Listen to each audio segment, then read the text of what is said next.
تو یا تو وہ ہمارے گناہوں کا وبال ہوتا ہے. مصیبت آنے کی 3 وجوہات ہوتی ہیں. یا تو ہماری حماقت ہوتی ہے, ہم نے احتیاط کی نہیں ہوتی تو مصیبت آ جاتی ہے.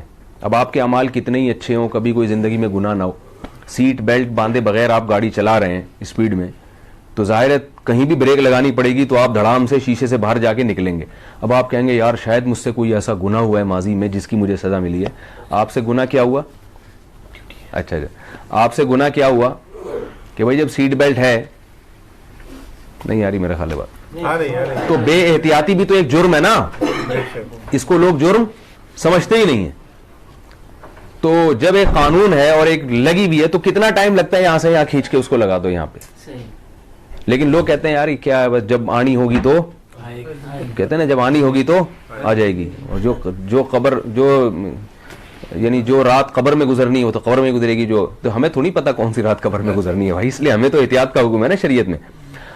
مسلمانوں کے جو آج کل حالات چل رہے ہیں اس کی سب سے بڑی وجہ ہے بے احتیاطی. بالکل کوئی نظام ہی نہیں ہے, سسٹم ہی نہیں ہے.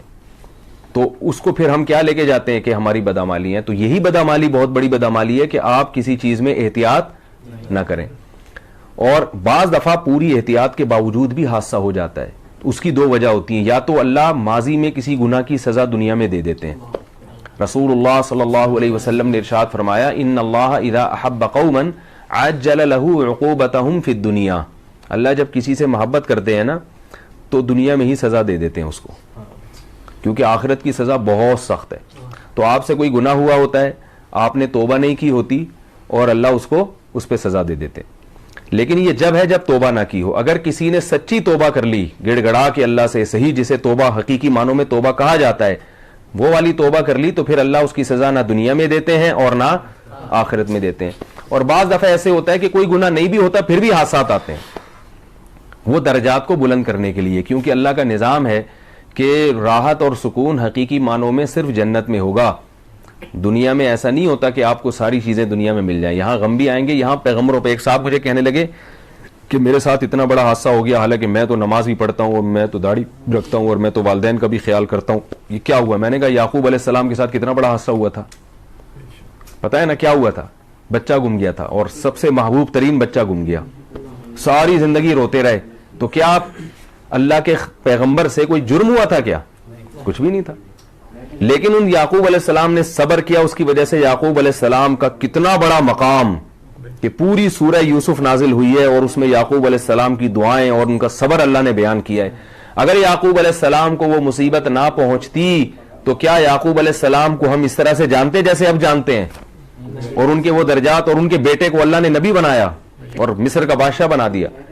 تو جب بھی کوئی غم ہمیں پہنچتا ہے, نبی صلی اللہ علیہ وسلم نے فرمایا عجبا لامر المؤمن ان امرہ کلہ لہ خیر ان اصابتہ سراء شکر فکان خیر اللہ وان اصابتہ ضراء صبر فکان خیر اللہ. فرمایا جب بھی مصیبت پہنچتی ہے نا مسلمان کو, تو مسلمان کا معاملہ بڑا عجیب ہے. اگر اسے کوئی خوشی پہنچتی ہے تو شکر کر کے درجات بلند کرتا ہے یہ, اور غم پہنچتا ہے تو صبر کر کے درجات بلند کرتا ہے. اور نبی صلی اللہ علیہ وسلم نے فرمایا جسے مصیبتیں پہنچی دنیا میں اور اس نے صبر کیا, آخرت میں جب اپنے اجر کو دیکھے گا نا تو اللہ سے کہے گا میں نے تو اتنے اعمال کیے ہی نہیں ہیں, میری اتنی نیکیاں یہ کیسے ہیں؟ تو اللہ تعالیٰ کہیں گے کہ تو نے فلاں موقع پر مصیبت میں نے تجھے پہنچائی تھی, تو نے صبر کیا تھا, فلاں موقع پر مصیبت دی تھی, تو نے صبر کیا تھا. تو نبی صلی اللہ علیہ وسلم نے فرمایا بندہ کہے گا کہ کاش میری زندگی ساری مصیبتوں میں ہی گزری ہوتی, میں نے کبھی خوشی نہ دیکھی ہوتی. تو اتنا بڑا اجر ہے مصیبت میں صبر کرنے کا. ہم سمجھتے ہیں صرف نمازی پہ اجر ملتا ہے, اور آپ صلی اللہ علیہ وسلم نے اور بھی بڑی بشارتیں دی ہیں.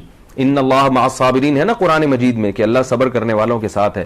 تو یہ ضروری نہیں ہے کہ جو بھی مصیبت پہنچے وہ آپ کے کوئی گناہ کی سزا ہو, بلکہ اللہ تعالیٰ درجات بلند کرنے کے لیے بھی بعض دفعہ انسان کو مصائب میں ڈالتے ہیں. مفتی طارق مسعود صاحب کے شارٹ کلپ بیانات کے لیے ہمارا چینل سبسکرائب کریں اور بیل آئیکن کو دبائیں. جزاک اللہ.